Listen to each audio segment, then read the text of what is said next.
ভাই এদের কথাগুলো একটু শুনেন। নোয়াখালী বিভাগ চাই, কুমিল্লাতে টয়লেট চাই। এবার বলো তোমার মন্তব্য কি? নোয়াখালীতে অবশ্যই বিভাগ দেওয়া প্রয়োজন, কারণ নোয়াখালী মাইয়াতে ঢাকা যাওয়ার সময় কুমিল্লা এসে থামে। কারণ কি লাগে? এক একটা শর্ট খাওয়ার জন্য। কারণ নোয়াখালী পোলাবান হয়েছে এক একটা হিজলা, তাই তো তারা শর্ট দিতে পারে না। আর কুমিল্লা পোলাবানে শর্ট খেলে এক মাসে কোনো শর্টের কাম লাগে না। কি বুঝলেন? কিছু থাক আর না থাক, বিভাগ আন্দোলন নামে যারা এই পাপ কাজগুলো করতেছ, মনে রাখো আল্লাহ কোনোদিন তোমাদেরকে ছাড়বে না।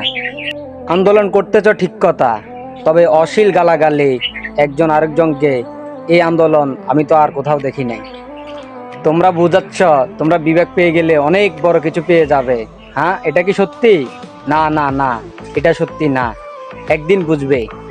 আমি নোয়াখালীর ভাই বোনদেরকে বলতেছি, কুমিল্লার ভাই বোনদেরকে বলতেছি, আন্দোলন করো, ঠিক আছে, আন্দোলন করতে পারো। হ্যাঁ, এতে একজন আরেকজনকে গালাগালি করা এটা কিন্তু ঠিক নয়। একজন মানুষের পরিচয় তার ব্যবহার, এটা কিন্তু মাথায় রাখিও। হ্যাঁ, ব্যবহার যার যত ভালো সেই মানুষটাও তত ভালো। ব্যবহার বংশের পরিচয়।